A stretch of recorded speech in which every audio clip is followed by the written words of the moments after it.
Hello, my name is Karina Valchaschini, and this is our presentation on our business plan for the microsimulation course, and our company name is Pure Pedal.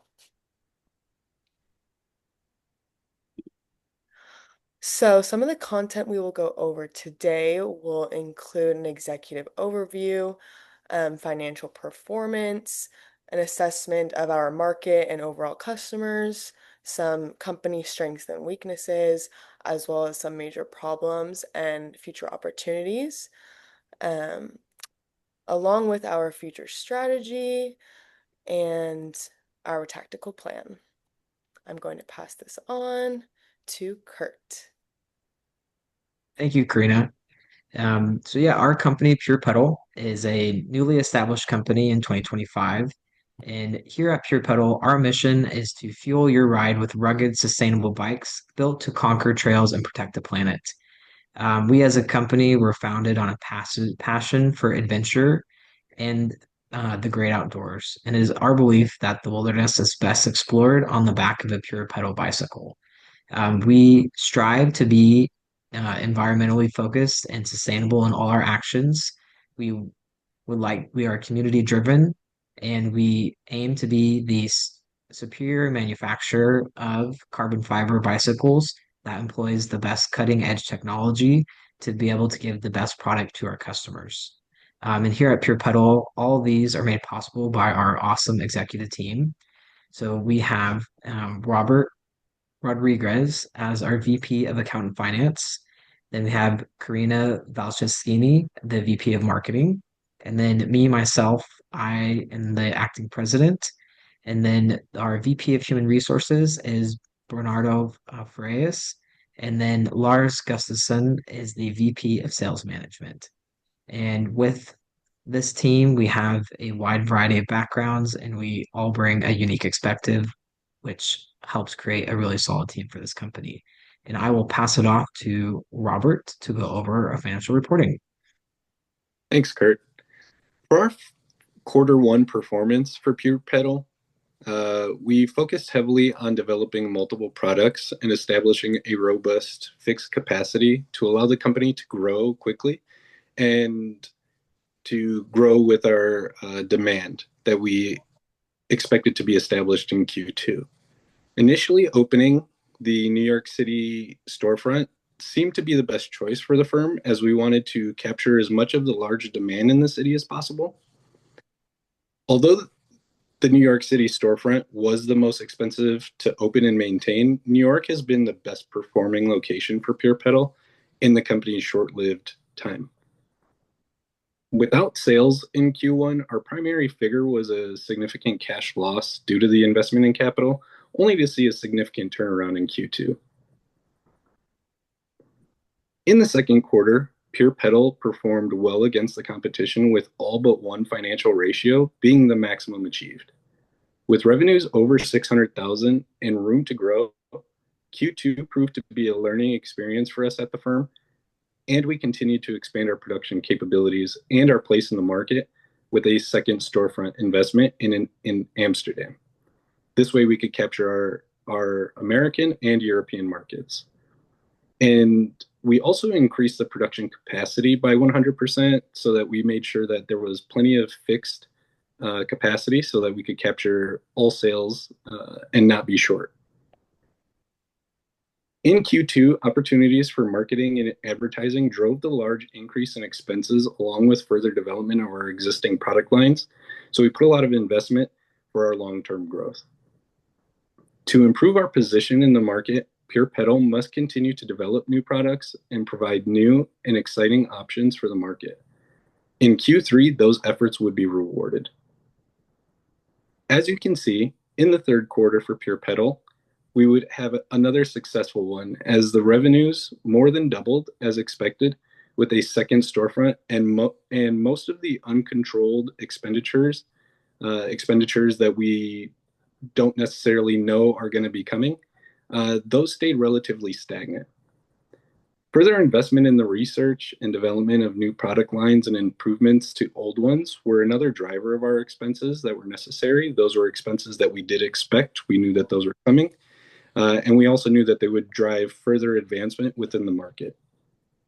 Due to less than projected demand, the company faced a small excess capacity cost as real demand did not meet the projections. Going forward, the team will have further review going into the demand projections to avoid future expenses. Going forward for Q4, Pure Pedal is investing heavily in R&D and expanding to the final storefront location of Bangalore to expand upon the Asian markets. Further marketing and brand development also accompanied the continued progress for Pure Pedal as we continued our efforts to exist and thrive in the markets. Lars will begin by explaining who we are trying to reach within those markets. Awesome. Thank you, Robert. When we think about Pure Pedal and who our ideal customer segments, it's anyone who is in the market for a carbon fiber bike. Our company has models in our three kind of primary customer or target customer segments of mountain bikers, speed-based, I guess, kind of customers who are looking for bikes like that, and also our recreational biker group. When our company first launched, we really thought that the mountain bike segment was going to be a huge driver of business for us. And while it definitely is, our focus has shifted from mountain bikes actually to speed customers as our number one customer group, followed by recreational riders and rounding it out with mountain bikes. Given the high levels of success that our Velo track line has had, we are very excited to launch in our Rio de Janeiro as our third market and looking forward to future market expansion opportunities in Bangalore in Q5 as well. So, digging into more of our brand sentiment data, one of the interesting things, if you can hop to the next slide, in our cohort of companies is that no one is crushing their quarterly brand reviews right now, with actually all of the top performers from a product brand sentiment standpoint only getting to acceptable as kind of the highest rankings on this research that's created.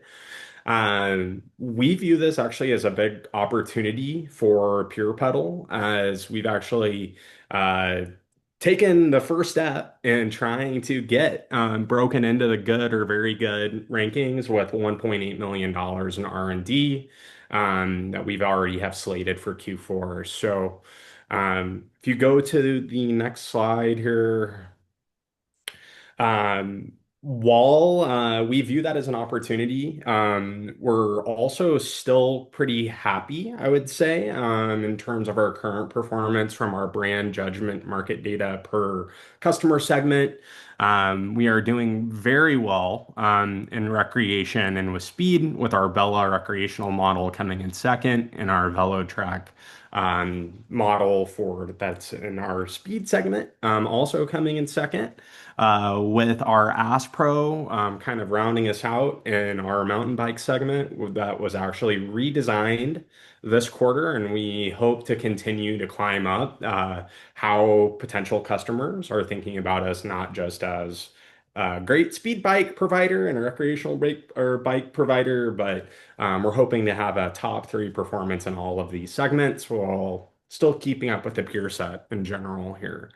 If you could go to the next slide, some other areas of opportunity that we see kind of like building off the research and development discussion that we just brought up is continuing to take a big focus on delivering high quality bikes for all of our customers. Unfortunately, we did receive some feedback that some of the frames were cracking previously, but we're taking steps as a company to address that feedback, show our customers that we cherish and actually act upon their feedback. And we're looking forward to seeing our new enriched carbon fiber materials that we've just invested over $1 million into getting onto the books for our research team to look into. If we can go to the next slide, a few other areas of opportunity that I think is just very top of mind for our CXO team is constantly evaluating customer sentiment in regards to pricing and ensuring that we are competitively priced for every quarter. Um, with our new models kind of on the way in the future, it's just going to become another opportunity for us to just make sure we're as competitive as possible in this market. That being said, I will pass it over to Kurt to talk about said competition and take it away, Kurt. Thank you, Lars. Yeah, so no companies without competitors, and us at Pure Pedal, we mainly have one large competitor, and that is Adventure Cycles. So Adventure Cycles is our main competitor in both the recreation and speed segments, but they also have currently the largest percent of the market share. So in Q3, they increased their market share to about 36%, but we are falling close behind and have about 32% of the market share. We operate in similar cities, but we do have some differentiation between the two. Pure Pedal was the first to go to New York, and then we followed suit with Amsterdam. But then we're also going to be reaching out to new cities this next quarter to Rio de Janeiro and then Bangalore in the next quarter as well, um, to help kind of differentiate us between our competitor. And but one thing that I feel like is important to put out is that even though Adventure Cycles does currently have the largest percent of the market share, Pure Pedals is still the top performer. We looking overall versus many performance indicators, we were the top financial performer, top market performer, and we were one of the, had the top wealth performance.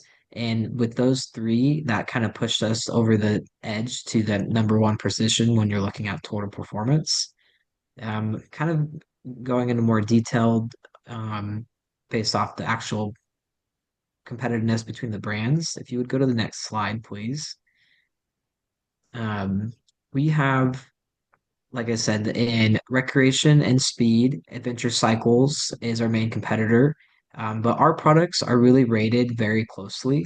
Um, Adventure Cycles do operate under a more aggressive pricing strategy through the utilization of rebates, which we do not currently use at Pure Pedal. Um, but moving towards the mountain segment, I think it's important to point out Fuse. Mountain segment, Fuse is our biggest competitor, which I mean, it's not something we would like to ignore. Our main focus really is on adventure cycles, but Fuse definitely is in our peripheral as well. Um, by increasing our marketing and advertising, as well as refining our products and adding new one, we hope to regain the large percent of the market share and get back to that number one position. Kind of going over some of our more strengths and weaknesses, I'm going to kick it back to Lars, and he's going to talk more about those. Great. Thank you, Kurt. Um, I'd say just to really simply summarize where our company is doing great and where we have room for improvement, kind of through the first 4 quarters of the simulation, as to Kurt's point, our financial performance and market performance are fantastic compared to the full peer set. I think that we do a good job of being very deliberate with our pricing strategy to really try to push the pricing as high as we can get, while still not losing any customers kind of by exceeding these price ceilings, and really keeping a keen eye on our competitive peer set pricing data has been very helpful for that. On top of that, I think another strength of our team is having great marketing effectiveness. When we look at quarter over quarter data, a lot of the metrics in our marketing, kind of like effective C or on our ad copy, have our brands either in the number one spot or getting much closer. I think we've done a lot just to continue keeping an eye on it to ensure that we're delivering relevant ads, but then also shifting our strategy for when we see somebody in our competitive peer set doing something very good and getting good rankings. We try to understand what those key differences are in their strategy. Where we have room for improvement comparative to the rest of the competitive landscape is in offering competitive compensation to all employees, and just doing a better job of ensuring that everyone we are managing and providing compensation for feels happy to come to work so they're productive when they get here. And also just making sure that from a operating in a fixed capacity, we aren't hitting any of our selling out situations in the future with some unfortunate stockouts are already happening that we're hoping to avoid to not leave any money on the table. That being said, I'll throw it back to Kurt to actually give a more forward-looking outlook in terms of what we see as opportunities for our business and where we also see some potential threats, mainly with Adventure Cycle really kind of nipping at our heels in terms of that total market share. So, Kurt, take it away. Thank you, Lars. Yeah, so I think that there are some really great opportunities for us moving into the future quarters. I think with the addition of the research and development, um, aspect to the our company is really going to help set us apart from our competitors. I think that there's probably a lot of opportunities to focus on the actual frame and carbon fiber material of our products, as well as looking at other improvements to gears and overall like lightweightness, speed, and reliability of our products. There is also some opportunities for us in expanding to additional markets. So in this fourth quarter, we are going to be opening up a store in Rio de Janeiro. And then moving into the fifth quarter, we are going to eh, open a store in Bangalore. Currently, Bangalore is a underserved market, and we hope to be the first ones there, and take advantage of no competitors in that market space. I'm kind of moving away from opportunities. There are some potential threats that we see. Overall, Adventure Cycle has been picking up market share and are currently the largest percent of the market share. So we need to keep our marketing strategies very clear and concise and effective. And we also need to be keeping up on our products and looking at how our marketplace is accepting those and what they think of them and making changes accordingly. We're also kind of needed to look at how other companies are using really aggressive pricing tactics. Maybe we need to reconsider. I think that's something that we'll definitely take into consideration in Q5 and Q6. Overall, I do think Pure Pedal is very well positioned to combat the threats and also take advantage and on these opportunities that we see fit. And kind of going more into another opportunity is really increasing our employee morale and our productivity, which will be covered in our human resources. If Karina, I'll take it over to you. Thank you, Kurt. So yeah, for quarters 4 through 6, our human resources strategy focuses on aligning salary, health benefits, as well as vacation time within industry standards. We are also targeting a 70% employee satisfaction rate by quarter 5 to ensure that our workforce stays fully engaged and competitive. These efforts aim to strengthen retention, boost overall morale, and support company performance as a whole. So for sales and marketing, in Q4, we launched our market expansion in Rio de Janeiro with 6 new sales hires, excuse me, fully staffed teams, We targeted digital marketing on Google and Facebook, and we also had the rollout of the Asper 2.0. And in Q5, we are expanding into Bangalore with 6 additional sales hires as well, continued team staffing, and a overall focus on optimizing ad performance and refining our bike design strategy. And as we look ahead into Q6, we will adjust sales staffing as needed to meet demand and continue enhancing marketing effectiveness through ad testing and advanced bike development with insights from Q4 R&D. And I'm going to pass this back to Kurt for the next slide. Thank you, Karina. Um, Going over kind of our manufacturing goals for these next few quarters. So for Q4, we are going to maintain our level of fixed capacity at 56. We kind of planned this earlier on that we wanted to kind of invest in capacity in the first initial quarters. So then we can allocate those funds to other departments and divisions. So, like for this instance, Q4, we really put a lot of our funds to R&D, which was made possible because we made those early on investments in our fixed capacity. We also have focused a lot on improvements in our employee workforce. So we kind of analyzed our compensation packages and relooked at that. And also, we're making substantial investments in our worker training, quality control, and supplier relationships, which we hope will have an impact on our employee morale and help increase our overall productivity. Last quarter, we were sitting at about 68% of production productivity, which was a 3% improvement from the following quarter at 65. But with these investments we're making to improve employee morale and conditions, we hope to see an increase up to 75%, which will help us reduce costs and have more operating capacity.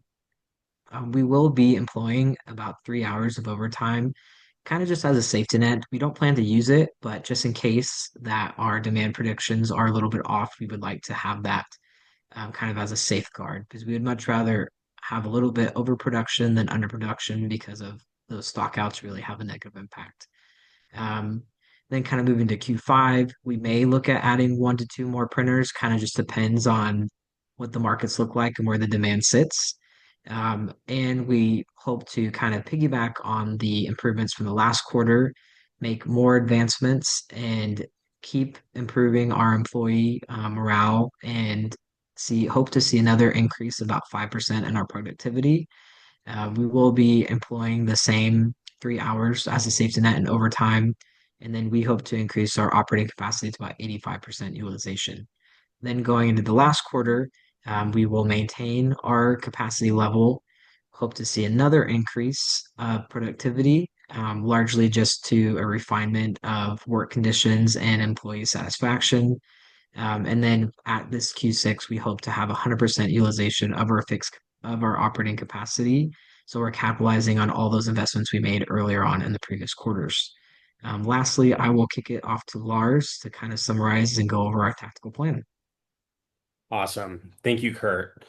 Uh, Really simply put, I think that our company has evolved from a firm that wanted to push very aggressively into premier markets and just ultimately make a name for ourselves into a product-led company.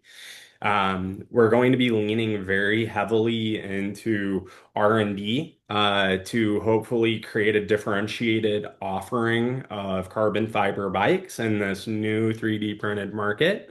Um, as when we look at all of our competitors and peers, nobody is really crushing our product kind of sentiment surveys that are coming out quarterly, and we just view that as a huge opportunity for us to take some of the early profits that we've been able to make by being market disruptors and invest into Pure Puddle.